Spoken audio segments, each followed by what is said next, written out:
मन मेरा पंछी भया, उड़कर चढ़ा आकाश, गगन मंडल खाली पड़ा, साहिब संतों पास। जो परमात्मा है उसकी सूझी संतों को है, या उन्हें जिन्हें आत्मबोध हो चुका है। नामदान मिलने के बाद वैसे तो हमें आत्मबोध हो जाना चाहिए था, लेकिन क्या हमें वाकई में आत्मबोध है? इसका कभी निरूपण करने की कोशिश करते हैं हम? यह हमें जानने का हक है कि हमारी कौन सी प्रवृत्ति है, सात्विक या असात्विक।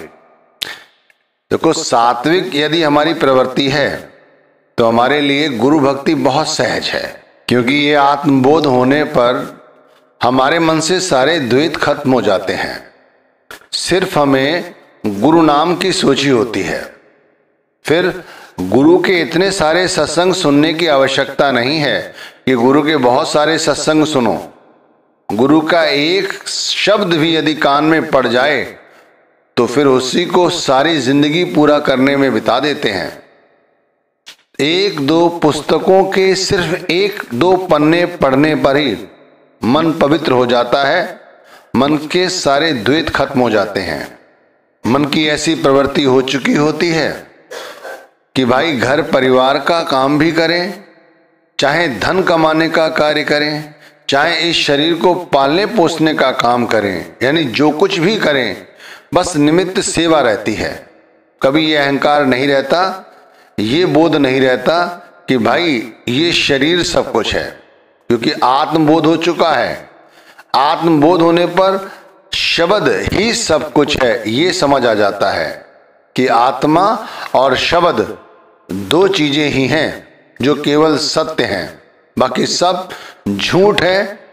अभी जो हम भक्ति करते हैं वो मन द्वारा करते हैं, फिर जो भक्ति की जाती है वो आत्मा द्वारा की जाती है। चाहे हमारे पास कुछ भी नहीं है, चाहे हमारे पास सब कुछ है, हमें इससे कोई मतलब नहीं रहता।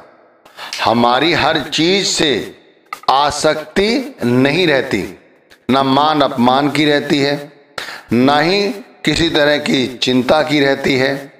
आत्मचिंतन की तो रहती है, गुरु भक्ति की रहती है, लेकिन संसार की कोई भी आसक्ति हमारे मन में नहीं रहती। और ऐसी स्थिति होने पर ही हम निमाने रहते हैं। हमें क्रोध नहीं आता, सभी से हम प्रेम करते हैं, हमारा कोई शत्रु नहीं रहता, और क्रोध और वासनाएं ये हमसे बहुत दूर रहती हैं। एक घड़ी के लिए भी मालिक का साथ नहीं छूटता, और जो मन है वो मलिनता धारण नहीं करता। अब ठीक इसके विपरीत जाओ, नामदान मिल गया है, उसके बाद भी यदि बुद्धि हमारी असात्विक है, चाहे हम नाम भक्ति के जिज्ञासु हों, फिर भी हमसे मलिनता दूर नहीं होगी। हमसे तर्क वितर्क और कुतर्क ये दूर नहीं होंगे। हम इन्हीं में उलझे रहते हैं। जिसे हम सुख समझ रहे हैं वो सुख नहीं है, वो तो दुख है। वास्तविक सुख से तो हम कोसों दूर रहते हैं। जिन गुरु से दीक्षित हैं, जिनसे नामदान मिला है, हम उन्हीं गुरु पर शक करते हैं। हम उन्हीं गुरु को परमात्मा नहीं मानते। गुरु के कथन को ही हम तर्क वितर्क से शुरू करते हैं और बेमतलब के संकल्पों में पड़े रहते हैं। अनुभव किया होगा आपने कि डेरे जाकर भी डेरे के सेवादारों से ही उलझते हैं। वहां पहुंचकर घर जैसे राजसी सुख ढूंढते हैं, और यदि कोई टोका टाकी करता है तो फिर वाद विवाद शुरू कर देते हैं, लड़ने झगड़ने लग जाते हैं। अब इसे सांसारिक जीवन में देखोगे तो जिन बच्चों को पालने के लिए, उन्हें बड़ा करने के लिए हमने कितनी मेहनत की, उन्हीं बच्चों के साथ हम दुश्मनी कर लेते हैं, उनसे बहस करते हैं, हम दूसरे व्यक्ति पर संदेह करते हैं। परमात्मा की बजाय धन, संपत्ति, इन पर विश्वास करते हैं। पर स्त्री, पर पुरुष के विषय की वासना हमारे अंदर बनी ही रहती है, और मौका मिलते ही दूसरों की निंदा और चुगली करना शुरू कर देते हैं। थोड़े से लोभ और लालच के लिए धन चुराने की कोशिश करते हैं, दूसरों का हक हड़पने की कोशिश करते हैं।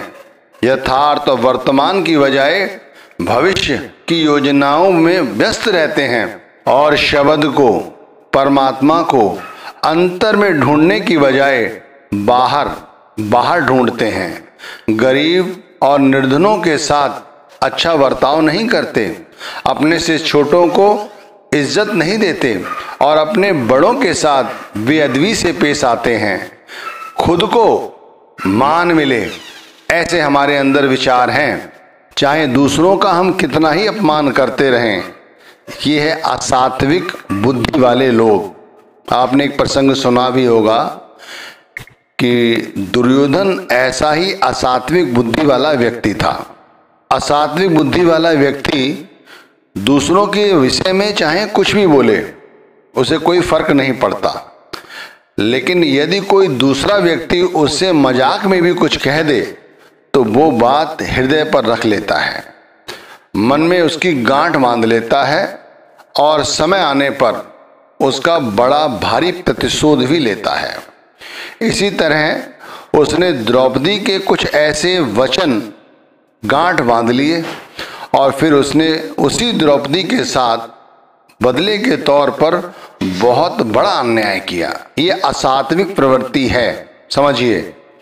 यदि हमारे अंदर इस तरह की वृत्ति है तो पहचानो, भाई नामधारी हो चुके हैं, इसका मतलब ये नहीं कि हम सात्विक प्रवृत्ति के हो गए हैं। जिस दिन सात्विक प्रवृत्ति के हो जाएंगे उस दिन हमें सिर्फ और सिर्फ शब्द ही दिखाई देगा। शब्द के सिवाय संसार में कुछ भी दिखाई नहीं देगा। जैसे पत्नी में, पिता में, पुत्र में, भाई में, पड़ोसी में, रिश्तेदारों में, आसपास के जीव जंतुओं में, सभी जगह वो परमात्मा ही दिखाई देगा। हम लोग गुरु को परमात्मा की तरह पूजते हैं, गुरु के वचनों को सर माथे रखते हैं और गुरु के सेवादारों का ध्यान रखते हैं। यदि गुरु के सेवादारों की सेवा भी मिल जाए तो अपने आप को हम खुश नसीब मानते हैं।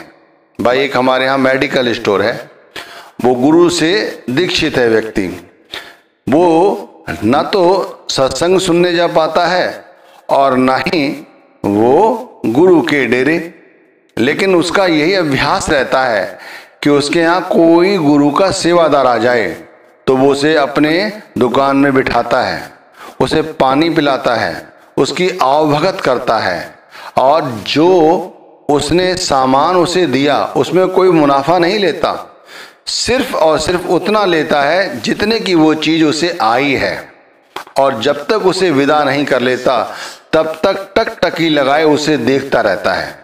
समझ रहे हैं आप? ऐसी भक्ति होती है जो सात्विक प्रवृत्ति के लोग हैं।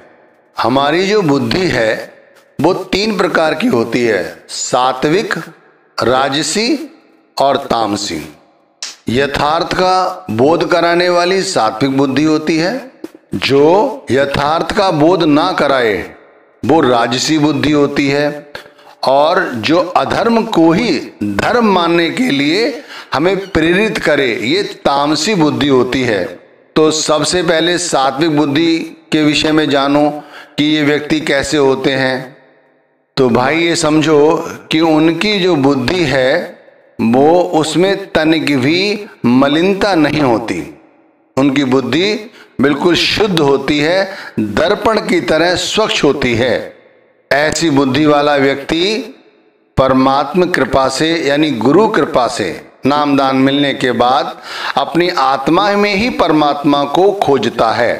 वो संसार में समस्त जीवात्माओं में एक उस परमेश्वर को देखता है और ऐसा व्यक्ति, ऐसी बुद्धि वाला गुरु के उपदेश को सुनकर उसका चिंतन करता है, उसका मनन करता है। सात्विक बुद्धि वाला व्यक्ति गुरु को प्रसन्न रखता है और गुरु जब प्रसन्न होते हैं तो भाई परमात्मा की दया मेहर ऐसे व्यक्ति पर बनी रहती है। अब इसके ठीक विपरीत आ जाओ, भाई जो गुरु पर और गुरु के उपदेश पर संशय करता है, गुरु की बजाय ज्ञान को शास्त्रों में खोजता है, बाहर से पुस्तकें ले आएगा, उसे पढ़ेगा, पढ़कर दूसरों को उपदेश देगा, बताएगा मैं ज्ञानी हूं। ऐसे ज्ञान नहीं होता। समय के साथ साथ भाई वो तो गुरुओं को भी बदलता रहता है वो धर्म भी बदलता रहता है, वो जगह जगह भटकता है, वो गुरु के सत्संग के समय आलस्य दिखाता है, भक्ति के समय उसे आलस्य आ जाता है, अमृत वेला में भी वो भक्ति करने की बजाय मैथुन करता है, सोया पड़ा रहता है। ये असात्विक बुद्धि वाला व्यक्ति बहुत ही बंधनों में उलझा रहता है। इसके बंधनों से मुक्ति का कोई साधन और तरीका नहीं है। ऐसा व्यक्ति बंधनों में ही उलझकर मर जाता है और फिर 84 का हिस्सा बनता है। अब आप देखो बंधन क्या है, कभी विचार किया है? इतना ज्ञान इकट्ठा होने के बाद भी यदि हम बंधन से मुक्त नहीं हो पाए हैं तो इसका मतलब है कि हमें अभी विषयों में रस आता है। अभी जो हम काम वासना हमारे सर बोलती है, इनमें हमें रस आता है। अभी हमसे बच्चों का मोह नहीं छूटता। बेशक हम 85 या 90 वर्ष के हो गए हैं, बिल्कुल मरने की कगार पे हैं, लेकिन फिर भी यदि हमारे अंदर से इनका मोह नहीं छूटता तो आप समझिए कि ये सब बंधन हैं। कर्म के बाद जो कर्म फल है, यदि उसके प्रति हमारी आसक्ति रहती है तो ये सब के सब बंधन का कारण है। आप फिर से समझिए, सारा संसार आज बंधन युक्त है। बहुत कम लोग हैं जो बंधन से मुक्त हैं। जो बंधन युक्त हैं वो क्यों हैं? क्योंकि वो अपने कर्म फलों के प्रति उनकी आसक्ति रहती है और यह आसक्ति उनसे दूर नहीं होती। लेकिन यदि बंधन से मुक्त हो जाएं तो फिर हमें मरने के बाद मोक्ष की अभिलाषा नहीं करनी चाहिए। हमें जीते जी मोक्ष मिल जाता है। जब बंधन ही नहीं है तो मोक्ष ही है हमारे लिए, क्योंकि हमें कोई दुख ही नहीं होगा। जैसे हम कर्म कर रहे हैं और कर्म करने के बाद उन कर्मों के प्रति जो आसक्ति है उसे त्याग दें, आसक्ति रहित हो जाएं, यानी विषयों का फिर काहे का चिंतन, काहे विषयों के प्रति मोह और काहे की आसक्ति। इसका मतलब आप समझ गए हैं। जैसे ही हम आसक्तियों को त्याग देते हैं वैसा ही हमारा मन मोक्ष प्राप्त कर लेता है। हमारी आत्मा परमात्मा के नाम के साथ जुड़ जाती है। जब हम इन बंधनों से मुक्त हो जाते हैं तब जो हमारी बुद्धि योजनाएं बनाती हैं, हम उन योजनाओं को बनाना बंद कर देते हैं। जो परमात्मा की योजना है, यानी जो परमात्मा ने हमारे लिए सोचा है और जो हमारे साथ बीत रहा है, उसे हम निमाने बनकर शुक्र है दाता तेरा शुक्र है ऐसा कहते हुए उसे सर माथे रखते हैं। समझ रहे हैं आप? जब बंधनों से मुक्त हो जाते हैं तब आत्मज्ञान उसी व्यक्ति के लिए है जो बंधनों से मुक्त है। उसे फिर कोई वासना नहीं रहती, उसकी कोई इच्छा नहीं रहती। और यहाँ तक पहुँचने के लिए हमें सात्विक बुद्धि जो शुरू में बताई उसके साथ जुड़ना होगा। दिन में अपने आप को कई कई बार टटोलने की कोशिश किया करो भाई।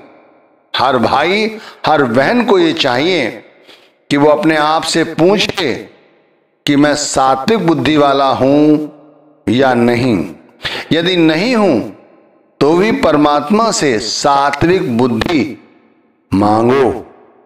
भाई सात्विक बुद्धि होने पर ही आत्मबोध होगा।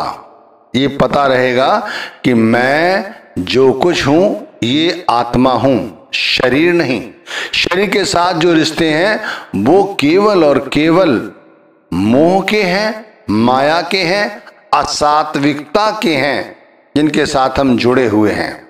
और जब तक इन बंधनों से जुड़े हुए हैं तब तक नाम भक्ति हमारे लिए केवल एक पहेली ही है और कुछ नहीं। सत्संग सुन लो, अच्छी बात है, पुस्तकें पढ़ लो, धर्मशास्त्र की बहुत अच्छी बात है, लेकिन भाई इससे कुछ बना तो नहीं। बनेगा जब हम अपनी मलिनता त्यागें, सात्विक बुद्धि लाएं, सभी के साथ प्रेम से रहें, प्रेम का वर्ताव करें, अंदर अपने दूसरों के विषय में अच्छी भावनाएं रखें। यदि हमारा कोई शत्रु भी है, हमसे द्वेष करता है, यदि हम उसके लिए अच्छी भावनाएं रखेंगे तो भाई